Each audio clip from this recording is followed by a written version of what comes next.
Welcome to the LongBox Paradox. I'm Dan, and we're going to be previewing some of the new releases coming out on August 14th. And I'm going to start out with Image Comics.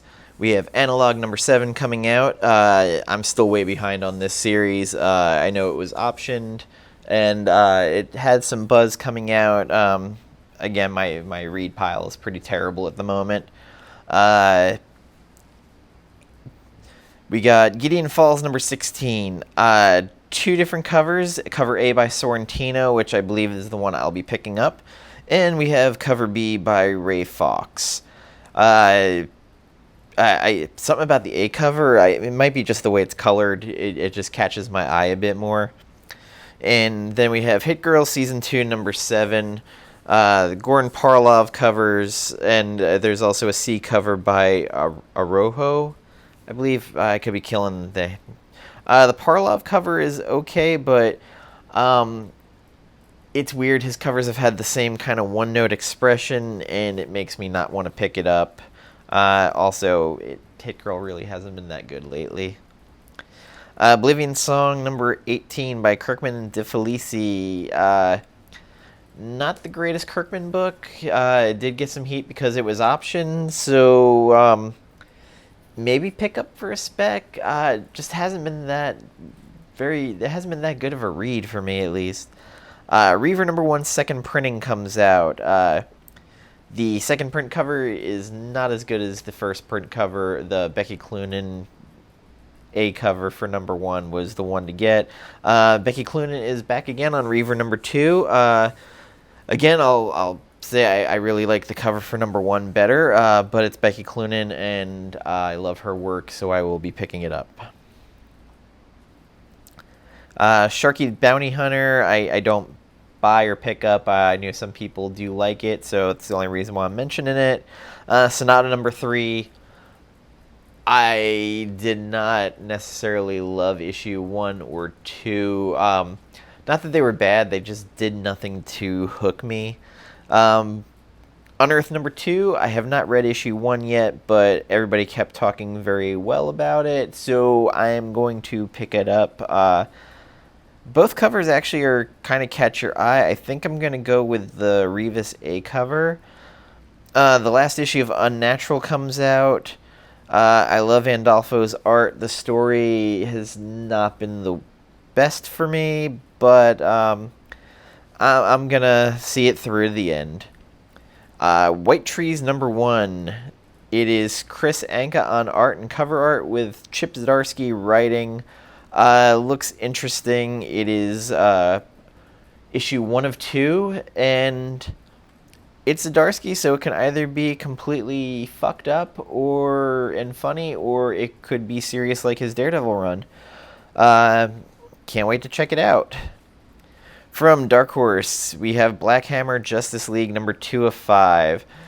I can only hope that it's better than issue 1. Issue 1 I had so much hype and hope for, and it did not deliver, not one bit. Good chunk of covers for this. I am kind of trying to gauge if I'm going to pick up the Tedesco cover or the Matteo Scalera, but both of those for me are the prime ones to pick up. Also, we have She Could Fly, Lost Pilot number 5 of 5.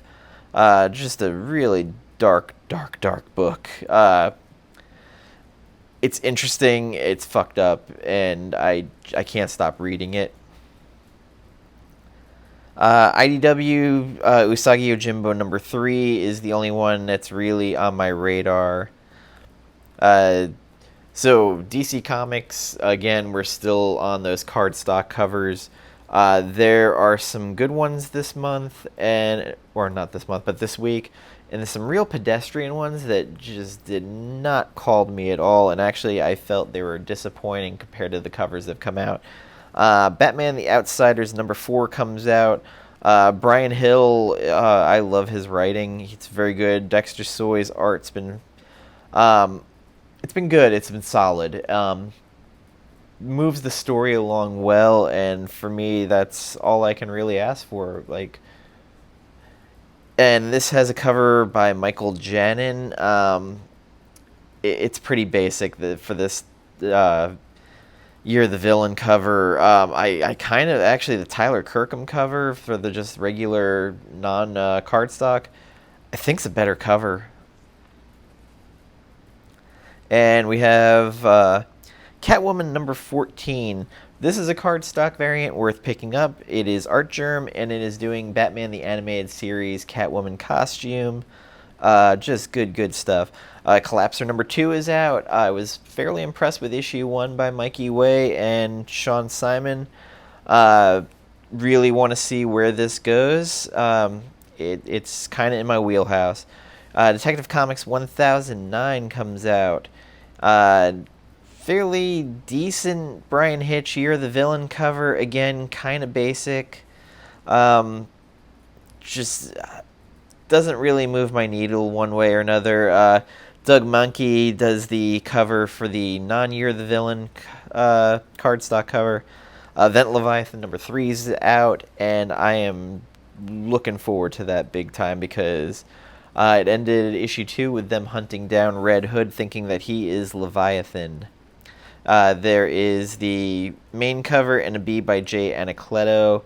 Flash number 76 cardstock variant I felt was actually worth picking up. It's Yasmin Putri, and it is pretty incredible. Hawkman number 15, it is the Year of the Villain cover by Inuk Lee, and it's been solid. Inuk Lee's covers have been very solid for this title. House of Whispers number 12, more of the Sandman universe. Justice League Odyssey number 12 cardstock cover by Philip Tan and Mark Deering. Good stuff here. Just not pedestrian. Philip Tan continues to be, I feel, an underrated artist.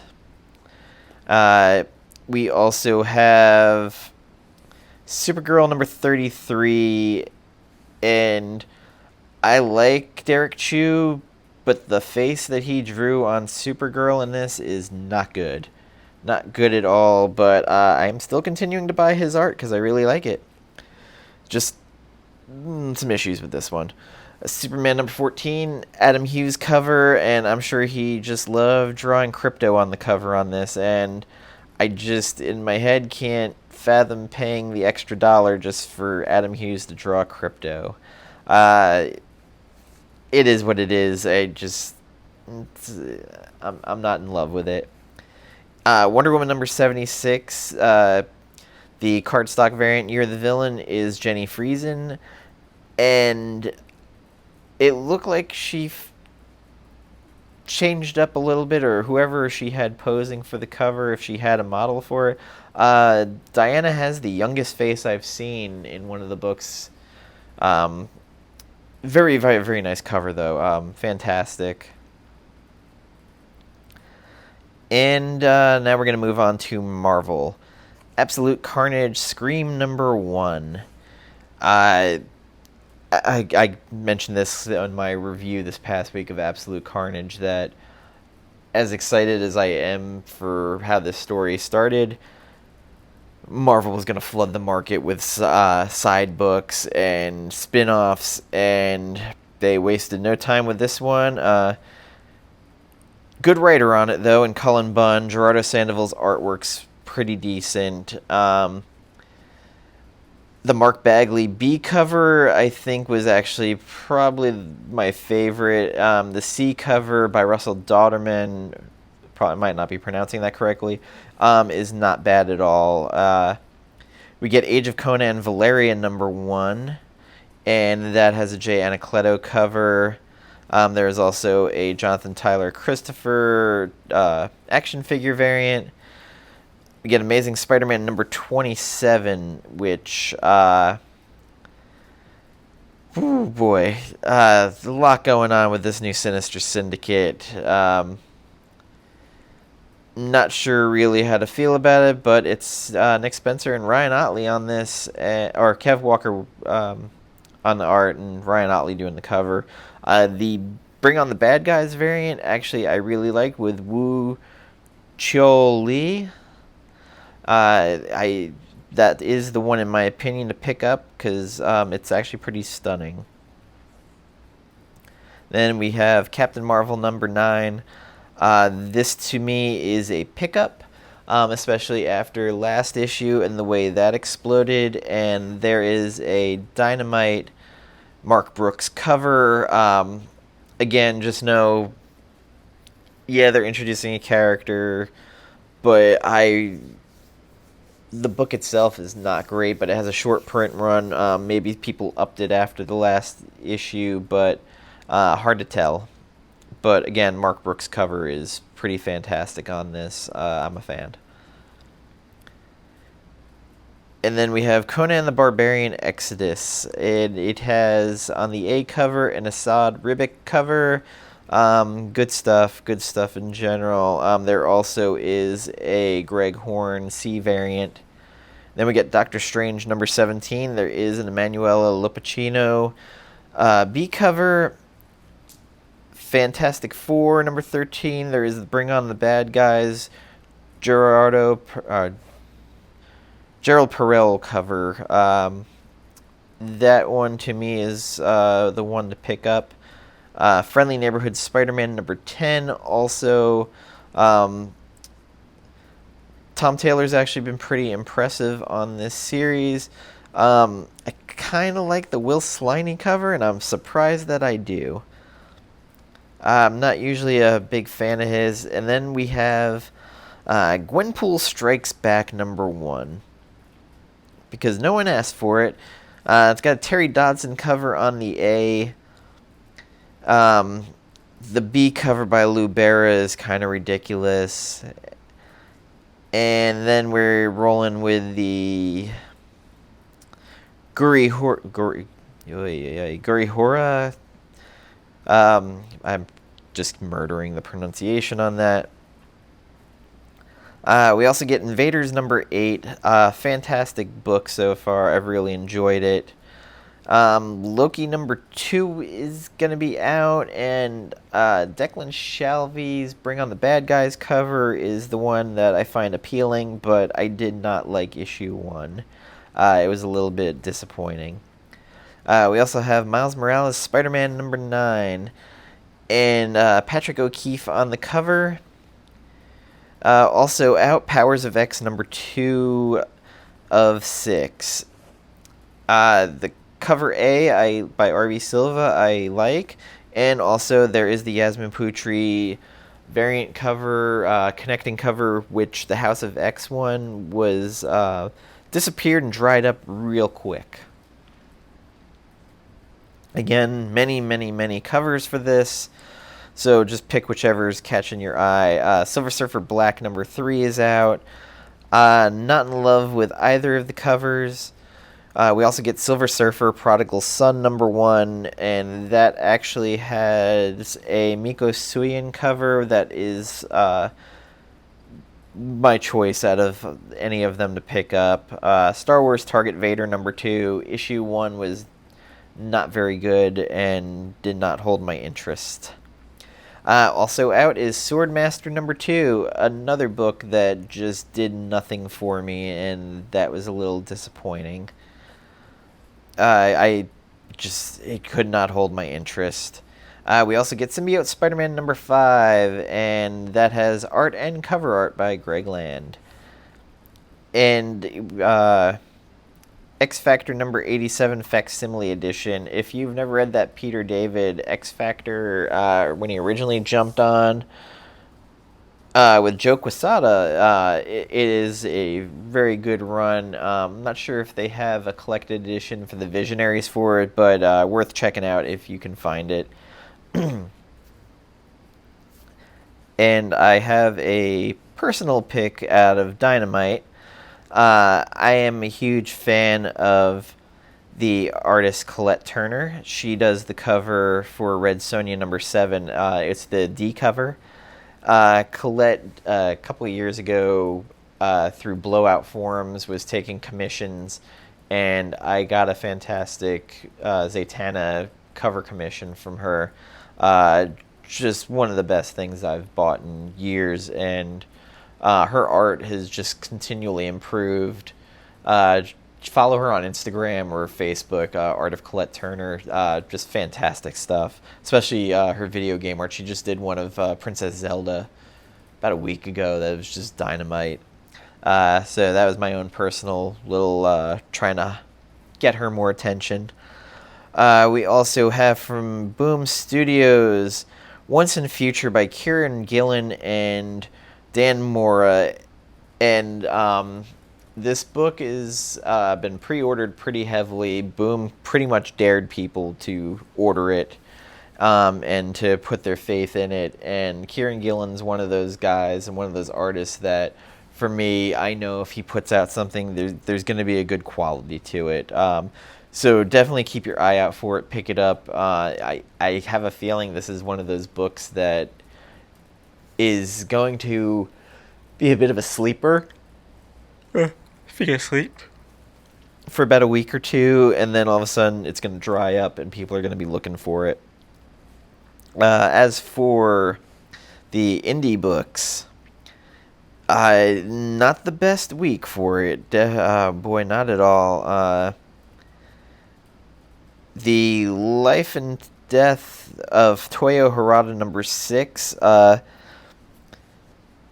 Actually, I kind of like every cover for it. The Dan Brereton one's good. Doug Brathwaite, it's not the best. That's probably the weakest of them, and the A cover by Miko Soyen is just great. Artist that's been growing on me. I am a Robotech fan, and that is out. It's kind of finally going off, like kind of splitting off where the old Macross like cartoon was and the manga. It's jumping around. There's time travel now, which is not my favorite thing in the world. But that's a story for a whole other time.